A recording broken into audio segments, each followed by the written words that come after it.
You guys happy dengan tempat kerja sekarang? Belum tentu you guys boleh kekal lama. Sebab apa? Disebabkan oleh AI.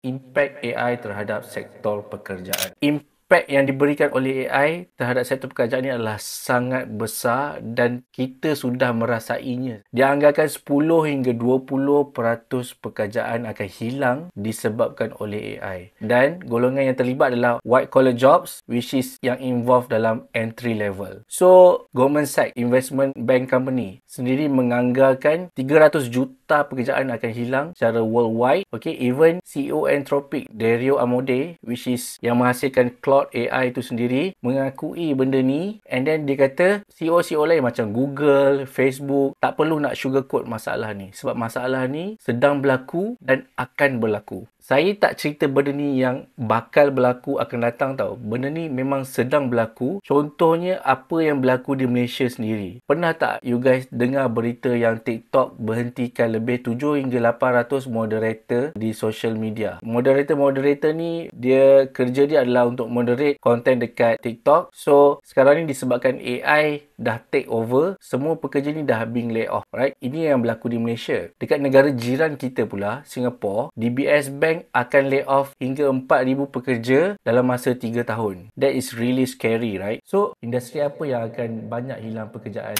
Dalam banyak big company, diorang akan easily lay off adalah bahagian HR. Sebab bahagian HR banyak repetitive work and banyak boleh diautomasikan sebenarnya oleh AI itu sendiri. Dalam industri perbankan pula, sekarang ni you guys boleh tengok JX Bank melakukan semuanya secara online supaya ia akan jadi more efficient. Kedua, segala permohonan contohnya credit card ataupun loan yang sebelum ni perlu di-approvekan oleh manusia, but nowadays benda tu tak perlu dilakukan oleh manusia, AI sendiri boleh lakukan. Okay, diorang boleh check all the document apa yang diperlukan and then diorang boleh approve. Apa yang human boleh terlibat adalah diorang just perlu verify sahaja and that's it. So contohnya kalau approval loan sebelum ni mengambil masa seminggu hingga 2 minggu untuk approve, saya rasa dengan penggunaan AI diorang boleh ambil masa less than a week pun sebenarnya. And diorang boleh approve loan lagi banyak dalam masa yang lebih singkat. Macam mana pula dengan programming? Okay, bayangkan saya mula-mula terfikirkan bila boomingnya teknologi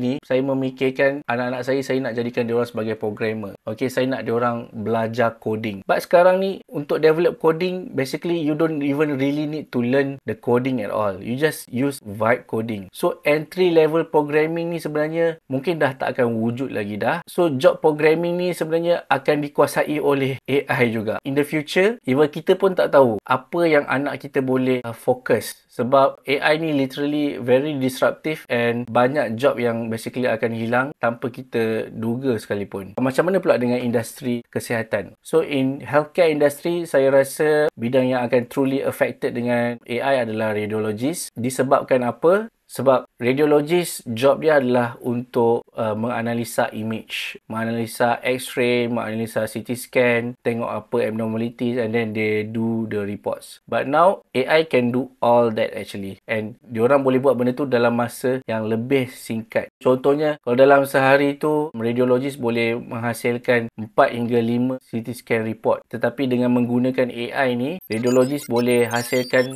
10 hingga 20 report dengan lebih cepat. Apa yang diorang perlu buat, diorang just verify for each report. That's pretty much it. Kalau di Malaysia ni, kebanyakan image x-ray tidak di-report. Tapi saya rasa bila adanya AI ni, semua x-ray ni can easily being reported. Radiology doctor, diorang just perlu approve sahaja. And I don't think it's very difficult to approve. And then maybe kerja-kerja doktor di bahagian kerajaan akan jadi lagi mudah. Diorang tak perlu hire ramai radiologist, right? Diorang just perlu hire maybe 1 hingga 2 radiologist untuk cater the workload. Sebab apa? Everything can be done by AI. So saya rasa job yang akan affected dalam bidang healthcare adalah radiologist, and maybe radiologist diorang akan terpaksa move forward. Diorang mungkin akan involved dalam bidang intervention radiologist, saya rasa. So white collar job. White collar job ni adalah involve clerical, repetitive work. So macam saya cakap, HR definitely akan affected. Even accounting sendiri yang melibatkan analisis data, kemasukan data pun can easily affected. So apa yang kita boleh buat sebenarnya?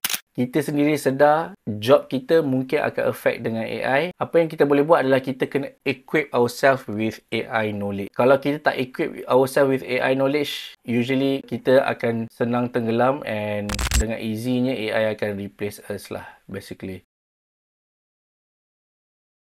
So, apa yang saya boleh jangkakan adalah akan banyaknya hilang pekerjaan. White collar jobs ni literally akan mula vanish. And then AI related job pula akan semakin bertambah. Tetapi isu dia adalah macam mana bahagian white collar ni nak adapt to AI punya teknologi. So, saya rasa it's very very difficult. Tak banyak manusia yang boleh adapt in terms of knowledge dengan skill pada masa yang akan datang. Pada saya, gig ekonomi akan semakin berkembang dengan pesat sebab saya rasa golongan yang white collar jobs ni, diorang tak suka banyak gunakan knowledge skill yang tinggi. Kalau tak, diorang dah lama jadi orang kata apa, doktor ke, engineer ke, pakar tu, pakar ni. Kenapa diorang in entry level job? It's because of it's much easier. Alright, tak perlukan bebanan mental yang tinggi. So, golongan-golongan macam ni, saya rasa banyak akan end up di bahagian freelance. So, gig economy basically akan makin lama makin meluas. Itu yang saya akan nampak in the future. And saya risau sebenarnya terhadap future generasi yang akan datang sebenarnya, especially anak-anak kita.